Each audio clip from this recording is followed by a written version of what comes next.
끝까지 사랑하시는 분이라는 제목으로 하나님의 말씀을 함께 나누어 보고자 합니다. 여러분 지금이 몇 월인가요? 5월이죠. 여러분 5월 하면 무엇이 생각이 나십니까? 어떤 단어가 떠오르시나요? 어버이날. 그렇죠? 어버이날. 그리고 또 어린이날. 그래서 우리는 뭐라 그래요? 가정의 달. 이렇게 표현을 하잖아요. 그래서 또 여러분 5월 하면 또 뭐가 떠오르십니까? 휴일. 5월 달마다 달력에 이 빨간색이 많아요. 그렇죠? 우리도 지난주 월요일 그리고 어제 화요일까지 달력이 무슨 색깔이었어요? 빨간색이었어요. 하여튼 이 5월 하면 어버이, 또 우리 어린이, 또 가족, 가정 이런 부분들이 생각이 나고요. 그 안에 관계 가운데 담겨진 사랑, 부모를 향한 사랑, 자녀를 향한 사랑, 옆 가족을 향한 사랑, 이웃을 향한 사랑이 생각이 나는 이 5월 한 달인 것 같습니다. 여러분 제가 한 가지 질문 드릴 텐데요. 여러분 지난주와 그리고 또 이번 주 주일 말씀에 주인공 혹시 기억나시나요? 주일 낮 예배 말씀에 주인공이 누구였을까요? 야곱. 와, 기억하시네요. 네, 야곱이라는 인물이에요.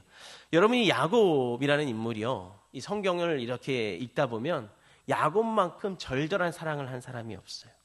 아내를 향해서, 가족을 향해서 야곱만큼 절절한 사랑을 한 사람이 없습니다.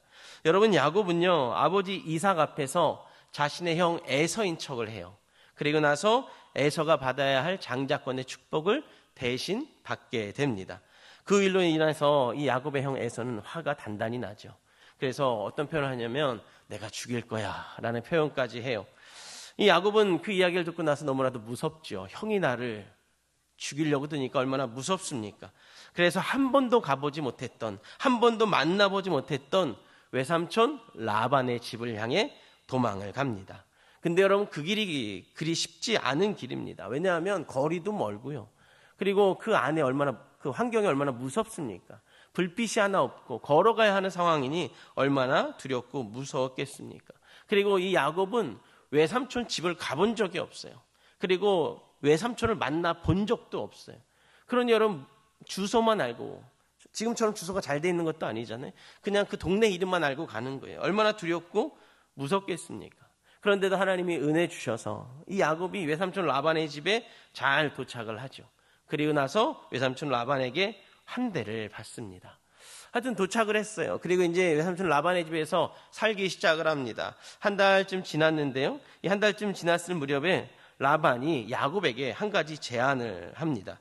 그것은 뭐냐면 아무리 네가 조카라고 해도 그냥 우리 집에서 먹고 살면서 그냥 일하면서 무임으로 일할 수 없으니까 내가 너한테 일한 만큼 값을 쳐줄 테니 한번 이야기해봐라. 내가 너에게 어떻게 값을 쳐줘야 되나? 라고 이렇게 질문을 해요. 이 야곱은 라반의 제안을 딱 듣습니다. 그리고 나서 이 제안을 듣자마자 대뜸 뭐라고 이야기하냐면 외삼촌, 라반 외삼촌, 당신의 딸을 주십시오. 라고 이야기를 해요. 그리고 여러분 그 조건으로 몇 년을 일하게 됩니까? 7년. 같이 이제 외삼촌은 라반하고 산 지 한 달밖에 안 됐어요.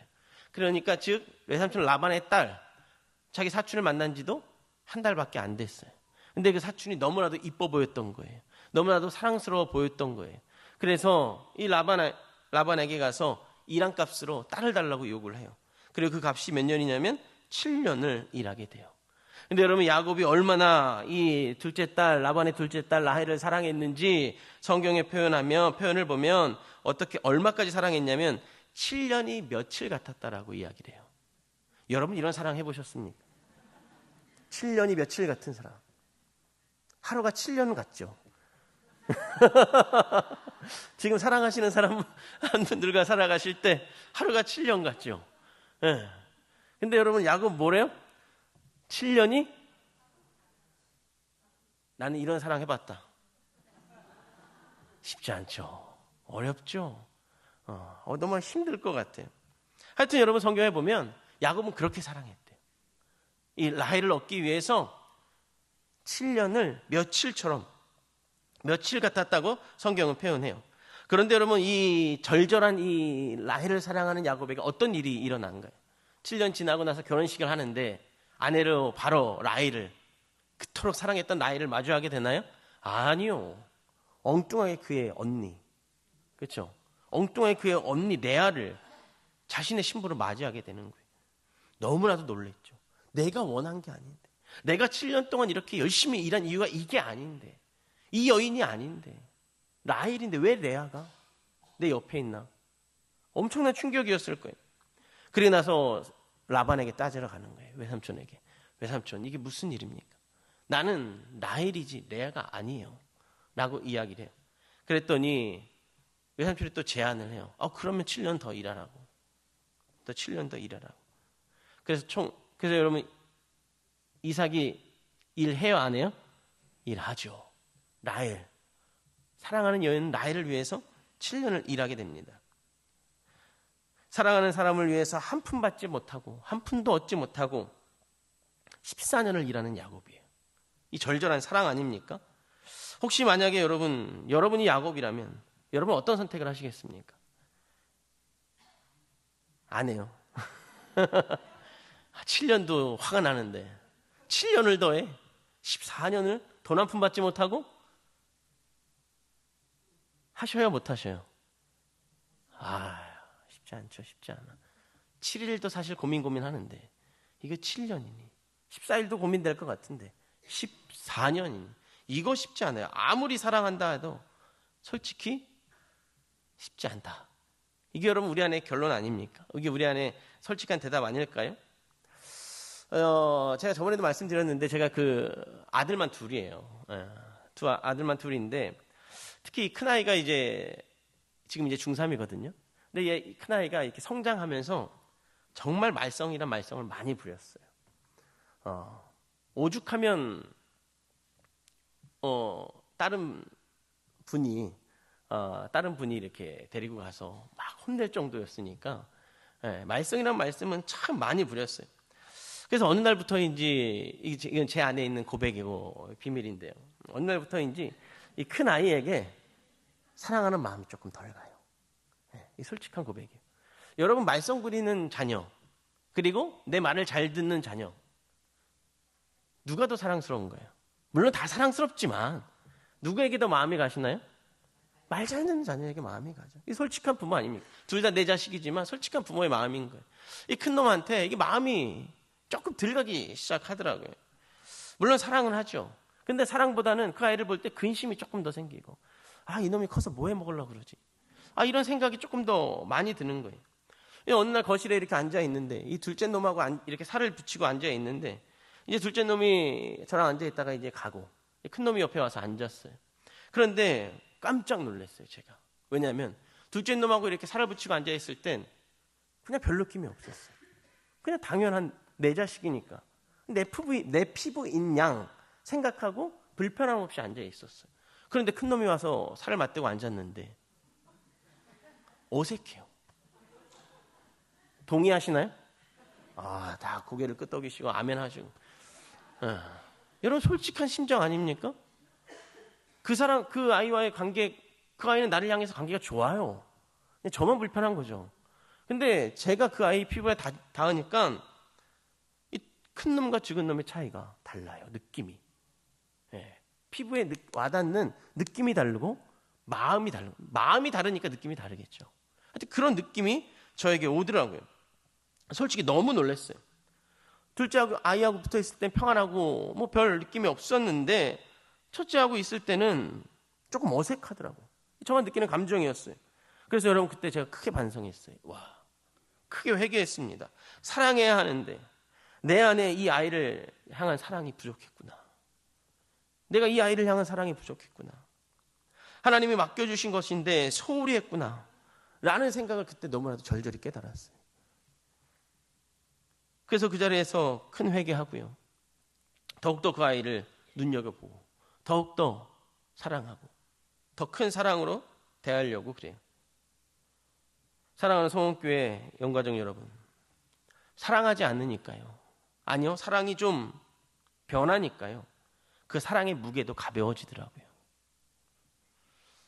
사랑은 해요. 근데 내가 조금 덜 사랑하니까 사랑의 무게가 가벼워져요. 그리고 가벼워진 사랑의 무게는 내 피부로 느껴져요. 내 마음으로, 내 삶으로, 내 감정으로 느껴지더라고요. 사랑하는 소원교회 영가족 여러분, 하나님을 사랑하시고 내 이웃을 사랑하시고 내가 속하여 있는 가정 모든 식구들을 사랑하는데 소홀히 하지 않기를 주님의 이름으로 간절히 축복하겠습니다. 또한 여러분, 우리 광고 시간에 나눈 것처럼 여러분이 품은 태신자들이 있죠. 내가 이 영혼만큼은 구원하리라, 내가 이 영혼만큼은 예수께로 데리고 나오리라 하는 여러분, 그 태신자를 향한 사랑도 소홀히 하지 않기를 주님의 이름으로 간절히 축복하겠습니다. 우리 옆 사람에게 이렇게 이야기해 주세요. 주님의 사랑으로 사랑합시다. 시작. 주의 사랑으로 사랑합시다. 주의 사랑으로 사랑합시다. 네. 여러분, 주님의 사랑으로 사랑하시면 다 되는 줄 믿습니다. 그래서 여러분, 이번 주에 제가 숙제 아닌 숙제를 하나 드릴 텐데요. 그럼 뭐냐면, 여러분 자녀에게 먼저 내가 너를 사랑한단다. 그리고 또 부모님이 계시면 부모님에게 찾아가셔서 먼저 부모님, 아버지, 어머니, 제가 부모님을 더 사랑합니다 라고 고백하는 한 주간이 되시기를 주님의 이름으로 또 간절히 부탁을 드리겠습니다. 여러분, 이 사랑이라는 감정, 이 은혜, 이 사랑이라는 이 은혜가 요즘 젊은 세대 말로 정말 풍성하시고 정말 완전한 사랑을 이야기하시는 분이 계셔요. 우리 젊은 세대 말로 이 사랑의 끝판왕이라고 표현할 수 있는데요. 이 사랑꾼인데요. 바로 누구냐면, 우리가 반응하지 않아도 우리를 한없이 사랑하시고요. 때론 우리가 그 사랑을 잊어버려도 우리를 단 한 번도 잊지 아니하시고 사랑하시는 분이 계셔요. 그분이 누구냐면 오늘 성경에 말씀하고 계신 우리 예수님. 우리 예수님이셔요. 우리 하나님 말씀 한번 1절 말씀 한번 같이 읽어볼까요? 우리 1절 말씀을 함께 읽겠습니다. 시작. 6월절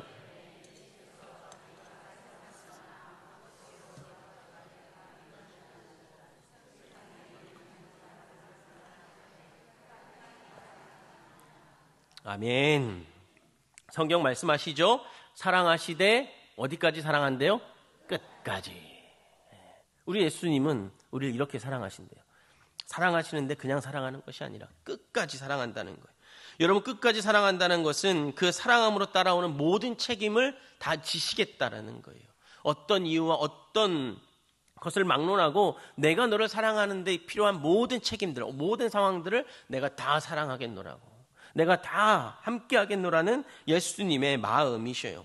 그래서 여러분, 죄의 자리에서 의인의 자리로 옮기는 것까지 우리를 사랑하셨고요. 의인의 자리에서 낭망하지 않고 완전한 자녀로 거듭나는 자리까지, 그래서 우리가 변화되어질 때까지 예수님은 우리를 사랑하신다고, 사랑하실 거라고 말씀을 하고 계시는 거예요. 그래서 여러분, 우리가 천성에 이를 때까지 끝까지 예수님의 사랑으로 우리를 책임지시겠다고 말씀하고 계시는 거예요. 그리고 그 예수님의 사랑이 거짓이 아니라 사실이라는 걸 오늘 본문을 통해서 두 가지의 모습으로 우리들에게 일러주고 계십니다. 첫 번째 모습은 어떤 모습이냐면 성만찬 사건이에요.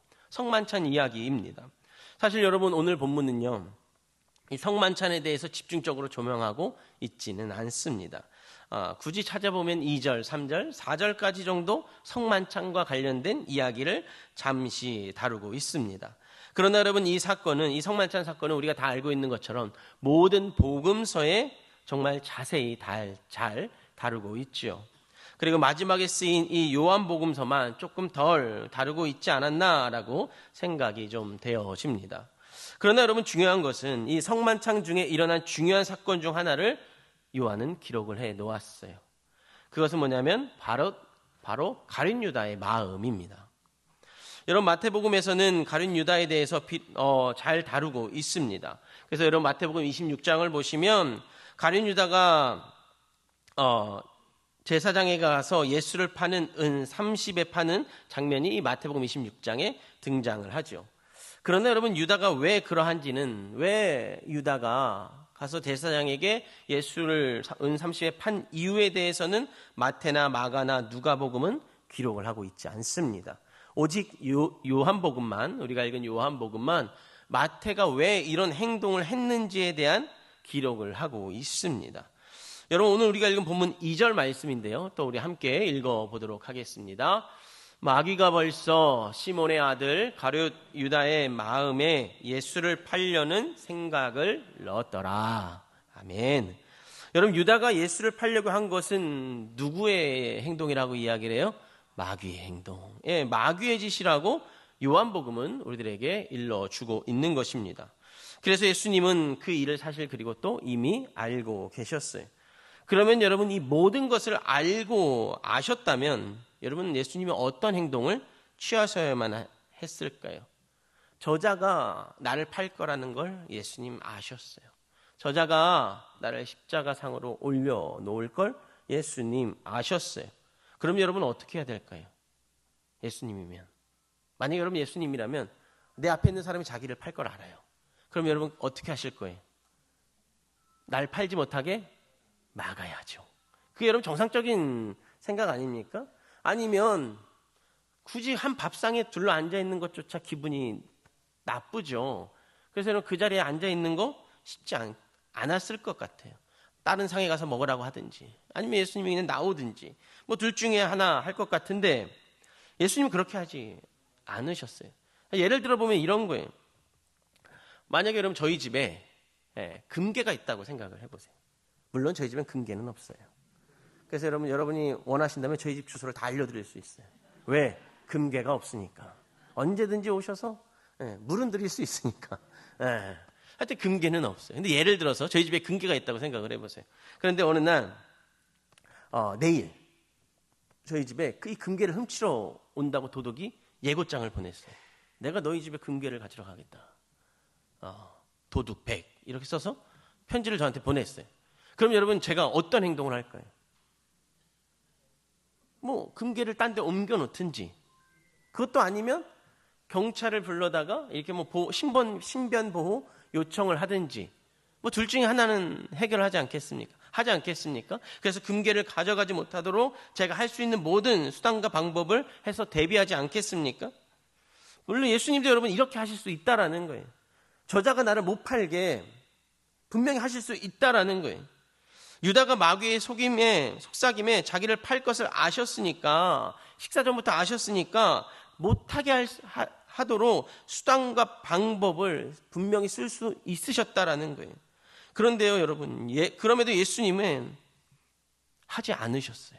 어떠한 수단도 어떠한 방법을 쓰지 않으셨어요.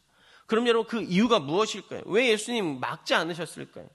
먼저는 하나님의 계획, 하나님의 말씀이 자신을 통해서 성취되어야만 했기 때문이에요. 다르게 표현드리면 하나님의 사랑이 이 땅에 펼쳐져야만 했기 때문이에요. 그리고 그 사랑이 펼쳐지려면 자기의 희생, 십자가의 죽음이 너무나도 필요함을 알고 계셨기 때문이죠. 여러분 구약성경 스가랴 11장 13절은 우리들에게 이런 말씀을 하고 있어요. 우리 함께 하나님의 말씀 스가랴 11장 13절 말씀 함께 읽겠습니다. 여호와께서 내게 이르시되 그들이 나를 헤아린 바 그 싹을 토기장이에게 던지라 하시기로 내가 곧 그 은 30개를 여호와의 전에 토기장이에게 던지고 하나님의 말씀이 하나님의 계획이 성취되어져야 했기 때문에 이 말씀이 성취되어져야 했기 때문에 예수님은 알고 있으면서도 알고 계셨음에도 그것을 막지 않았던 거예요. 여러분 알면서도 막지 않은 그 두려움이 얼마나 크겠습니까? 얼마나 무서웠겠습니까? 그럼에도 여러분 그것들을 감당하신 이유는 하나님을 사랑하시기 때문에 그리고 하나님 앞에 순종하시기 위함이고 그 순종함으로 우리를 사랑하시기 때문이야미셨습니다. 그리고 여러분 둘째로 예수님이 이러한 행동을 보여주신 건 예수 그리스도 자신이 우리를 향한 온 인류를 향한 사랑을 이루기 위함이셨다라는 거예요. 여러분 유다의 관계로 예수께서 팔리지 않고 또 잡히지 않으시면 십자가 사건으로 연결이 되어지지 않기 때문입니다. 다시 말씀드리면 성만찬을 하시면서도 유다와 함께 떡을 나누고 함께 잔을 드신 이유는 처음부터 끝까지 우리를 향한 하나님의 계획이며 우리를 향한 예수 그리스도의 사랑이라는 것입니다.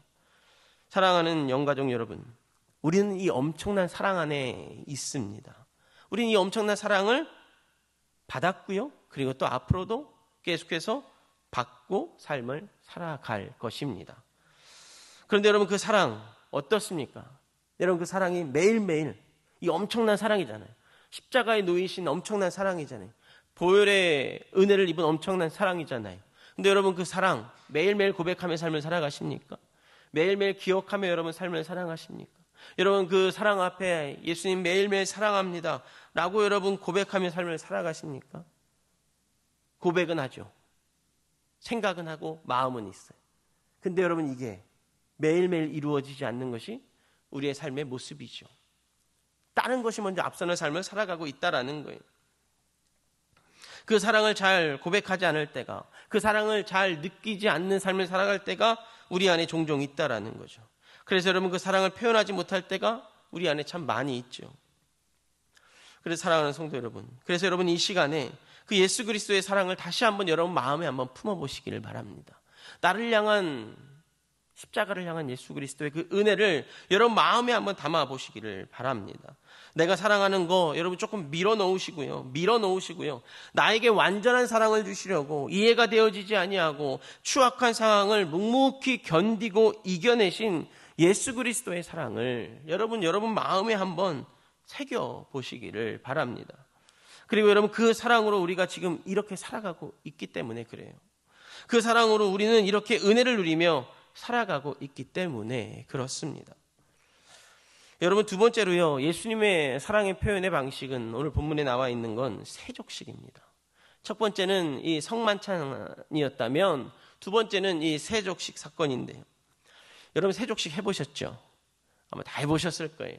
어릴 적에 이렇게 수련회 가면, 요즘은 수련회 가면 세족식을 하는 데도 있고 안 하는 데도 있고 좀 뜨문뜨문한 것 같은데, 저희 어릴 적에 이렇게 여름 성경학교, 그리고 또 수련회 가면 이 세족식을 꼭 했던 것 같아요.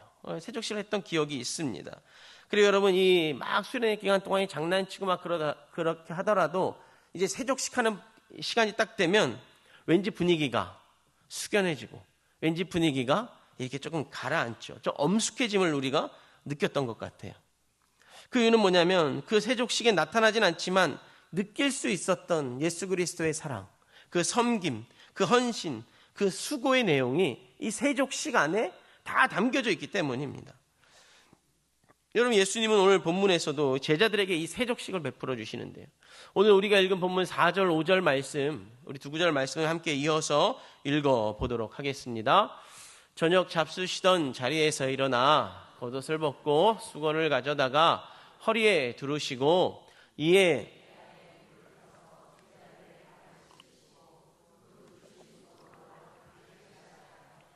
아멘. 여러분, 이스라엘 문화에서 발을 닦아주는 이 행위는 특별한 것이 아니었습니다. 왜냐하면 날씨도 뜨겁고요, 먼지가 참 많은 지역이었기 때문에 외부에 나갔다 오면 꼭 손과 꼭 발을 닦아야만 했어요. 그래서 여러분, 외부에 나갔다 오면 집 안에 있는 이 가장 낮은 종이, 가장 낮은 하인들이 이 사람이 들어오면 가서 물을 챙겨다가 어른들에게, 집 안으로 들어오는 어른들에게 발을 닦아주거나 혹은 물을 가져다 주는 일들을 했습니다. 굉장히 흔한 일입니다. 그래서 제자들이 예수의 발을 씻어드리는 것이었다면 당연한 일이었을 거예요. 낮은 사람이 높은 사람의 발을 닦아드리는 거. 나갔던 사람을 위해서 낮은 사람의 물을 준비하고 있다가 발 닦을 물을 내어주는 거. 이거 너무나도 흔한 일이고 원래 해야만 일이었습니다. 그래서 여러분, 제자들이 예수의 발을 닦아주는 건 너무나도 이해가 되어지는 일이었을 거예요. 하지만 여러분, 예수님을 따르는 제자들은 예수님의 발도, 서로의 발도 씻어줄 생각을 전혀 하지 않았습니다. 앞에서 언급했던 것처럼 그런 일이 통상적으로 비천한 자들에게, 심지어 종들 사이에서도 가장 낮은 자들에게 맡겨진 일이었기 때문에 아마 제자들 서로 하지 않았던 것 같습니다. 그런데 여러분, 예수님께서 이들과 함께 식사를 하시고 너희들에게 발을 씻겨줄 테니까 내 앞에 와 앉으라고 말씀하고 계시는 거예요. 내 앞에 의자에 와서 앉으라고 말씀하고 계시는 거예요. 여러분, 이 이야기를 들은 제자들의 반응이 어땠을까요? 제자들의 마음이 어땠을까요? 너무나도 큰 충격이었을 것입니다. 예수님께서 자신의 발을 씻어주는 것이 너무나도 부끄럽고 어색했기 때문입니다. 자신이 예수님의 발을 씻어주는 건 당연한 일인데 예수께서 내 발을 씻어주는 건 이건 여지껏 있었던 일이 아니기 때문입니다. 상식적으로 봐도 아니고 전통적으로 봐도 아니었기 때문에 너무나도 부끄럽고 어색하고 몸둘 바를 모르는 상황에 지금 이들이 직면해 있는 것입니다. 그리고 그 일에 대한 그들의 기존의 인식 자체가 이해가 되어지지 않는 상황이었기 때문에 그런 느낌으로 아마 제자들은 받아들였을 것입니다. 엄청난 충격이었을 거예요. 특별히 여러분, 이스라엘 사회는 어떤 사회라고 여러분 알고 계십니까? 규례와 규범을 목숨처럼 지키는 사회입니다. 이 규례와 규범을 목숨처럼 지키는 이 사회 속에서 높은 사람, 예수께서, 선생이신 예수께서 선생을 따르는 제자들의 발을 씻겨준다?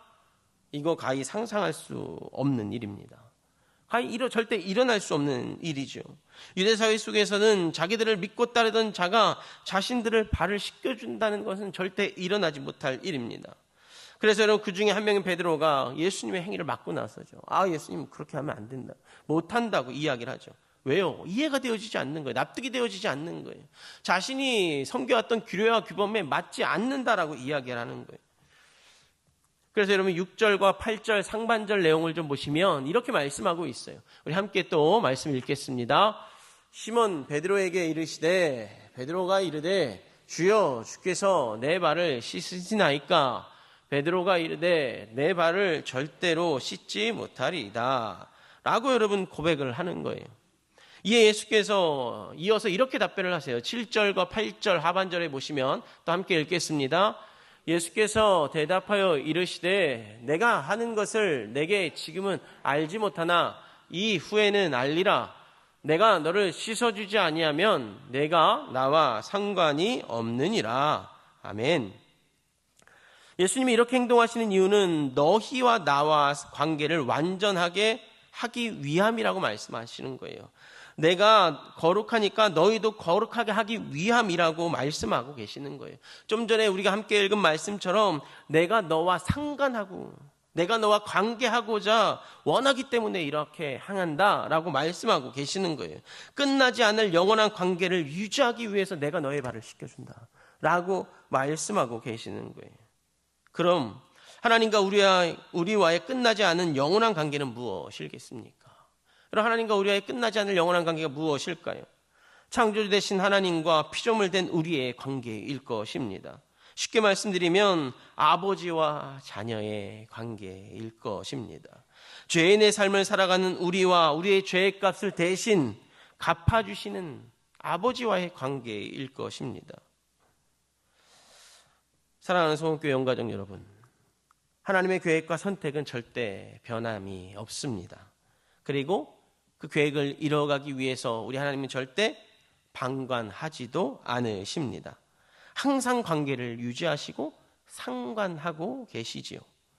여러분, 그 증거가 바로 예수님이 제자들에게 하시는 세족식이며 우리에게 보여주시는 나를 위한 십자가의 고난, 그리고 그 고난 안에 있는 예수님의 끝이 없는 우리를 향한 사랑일 것입니다. 예수님은 사랑을 이루기 위해서는, 우리들을 구원하기 위해서는 어떠한 것도 자신에게 문제가 되어지지 않았다고 말씀하고 계시는 것입니다. 자신의 지위가 문제가 되어지지 않았어요. 자신의 능력이 문제가 되어지지 않았어요. 자신의 자존심이 문제가 되어지지 않았어요. 내가 너와 상관할 수만 있다면, 내가 너를 사랑할 수만 있다면, 내가 너를 천국으로 인도할 수만 있다면, 내가 너를 내 자녀 삼을 수만 있다면, 내가 너를 더 이상 죄인이 아니라 의인으로 삼을 수만 있다면, 그리고 너를 천국 백성 삼을 수만 있다면 내가 너의 발을 얼마든지 씻어줄 수 있다. 내가 내 능력 따위는, 내가 내 권위 따위는, 내가 내 자리 따위는, 지위 따위는 얼마든지 내려놓을 수 있다. 내가 너와 상관할 수만 있다면, 내가 너를 사랑할 수만 있다면 내 자존심 따위는 문제가 되어지지 않는다 라고 우리 예수님 말씀하시고 그렇게 세족식을 행해 주신 것입니다. 사랑하는 성도 여러분, 우리를 향한 예수님의 사랑이 이래요. 우리를 향한 예수님의 사랑, 자존심도 버리신 사랑이, 지위도 버리신 사랑이, 하늘 보좌도 버리신 사랑이 우리에게 찾아오신 예수님의 사랑입니다.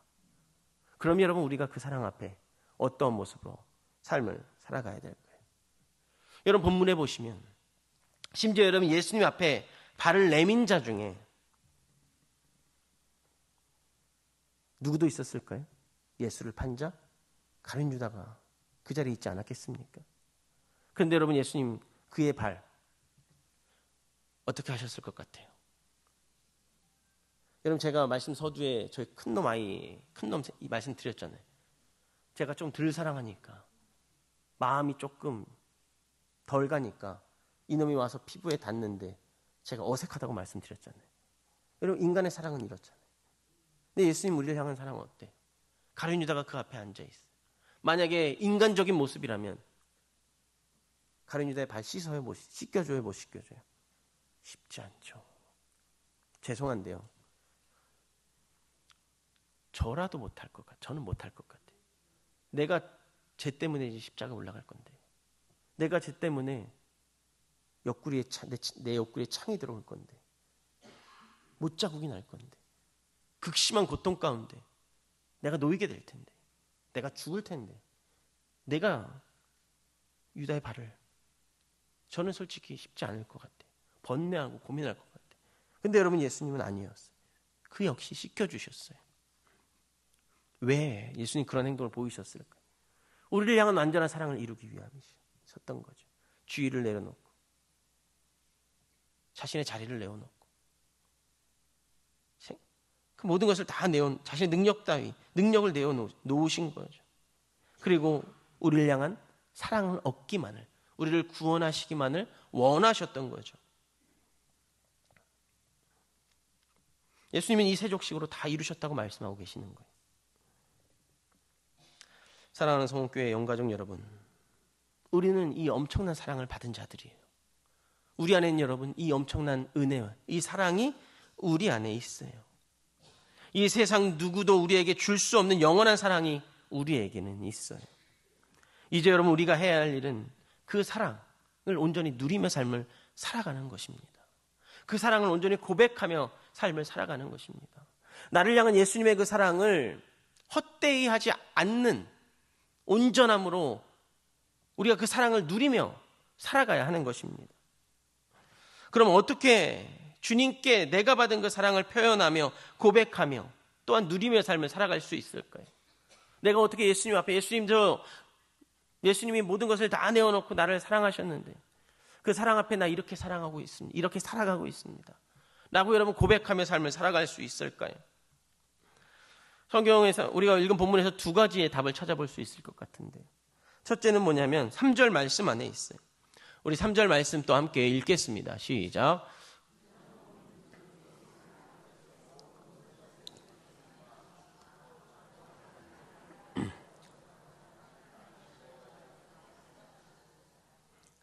예수님은 모든 것을 알고 계셨습니다. 모든 것을 아셨습니다. 모든 것을 아셨다는 것은 그가 겪어야 할 고통도 아셨다는 것이고요. 그가 겪어야 할 수모도 모욕도 다 아셨다는 것입니다. 그럼에도 예수님은 그 자리를 피하지 않으셨습니다. 하나님 아버지 계획에 순종하셨습니다. 우리가 예수 그리스도의 앞에 사랑을 드러내는 방법은 바로 이 순종입니다. 내가 받은 예수님의 사랑 앞에 순종하는 거예요. 나에게 보여주신 예수님의 사랑 앞에 순종하는 것입니다. 하나님이 나를 선택해 주심에 대한 순종, 하나님이 나를 통해 이루어갈 계획에 대한 순종함이 우리 안에 있어야 하는 것입니다. 여러분 우리 안에 그런 순종의 모습이 있어야, 아무 조건 없는 순종의 모습이 있어야 나를 향한 예수 그리스도의 사랑에 대한 모습이 내 삶에 드러나는 거예요. 여러분 두 번째는 5절에 그 답이 있는데요. 우리 5절 말씀도 함께 읽어보겠습니다. 이에 대야에 물을 떠서 제자들의 발을 씻으시고 그 두르신 수건으로 닦기를 시작하여. 예수님의 세족식은 그 당시 문화 속에서 세상 문화를 뒤엎는 행동이셨습니다. 자신의 사랑을 드러내기 위해서 완전한 사랑을 드러내기 위한 행동이셨습니다. 그럼 여러분 우리가 예수 그리스도의 사랑에 보답하려면, 우리도 그 사랑을 온전히 누리려면 우리의 삶에 가장 앞서 그 사랑을 드러내야 할 것입니다. 주변 사람들의 눈치를 보는 것이 아니라, 우리가 살아가는 세상의 눈치를 보는 것이 아니라, 나와 함께 있는 옆 사람의 눈치를 보는 것이 아니라, 아니면 내 주머니에 있는 돈의 눈치를 볼 것이 아니라, 나를 구원하신 예수 그리스도의 한없는 그 사랑을 고백하며 표현하며 그것이 우선시되는 삶을 살아가야 한다라는 것입니다. 말씀을 정리하겠습니다. 사랑하는 소원교회 성도 여러분, 우리가 구원 얻은 삶을 살아가는 것은 하나님의 한이 없는 사랑과 예수 그리스도의 큰 은혜로 인함입니다. 다시 말씀드리면 하나님의 사랑이 없이는, 예수 그리스도의 은혜가 없이는 우리는 우리 스스로 절대 구원 얻은 삶을 살아갈 수 없는 존재들이라는 것입니다. 그러나 여러분, 우리는 지금 이 놀라운 구원의 은혜 속의 삶을 살아가고 있음에도 여러분, 우리의 모습은 어떤 모습으로 삶을 살아가고 있습니까? 여러분, 우리의 모습이 어떻습니까? 우리의 모습이 어때야만 하겠습니까? 적어도 내가 받은 사랑, 내가 받은 은혜만큼은 내 삶의 흔적이 되어서 다른 이가 나를 볼 때 그 흔적을 보고 때론 감동해야 되는 삶을 살아가야 되지 않겠습니까? 다른 이가 내 안에 있는 예수 그리스도의 십자가 사랑의 그 흔적을 보고 때론 질문하며 그 사랑에 대해서 묻는 삶을 살아가야 하지 않겠습니까? 그리고 내가 그 사람에게 답변하며 예수 그리스도의 사랑을 드러내는 삶을 적어도 살아가야 하지 않겠습니까? 사랑하는 영가족 여러분, 오늘 말씀을 통해 앞으로 남은 한 주간의 삶의 여정에 하나님의 사랑과 예수 그리스도의 은혜가 넘쳐나시기를 주님의 이름으로 간절히 축복하겠습니다. 또한 내가 품은 태신자들이 나에게 있는 하나님의 사랑, 예수 그리스도의 그 은혜의 흔적에 감동하고 죽게 돌아오는 놀라운 역사가 이번 한 주간에 있기를 주님의 이름으로 간절히 축복하겠습니다.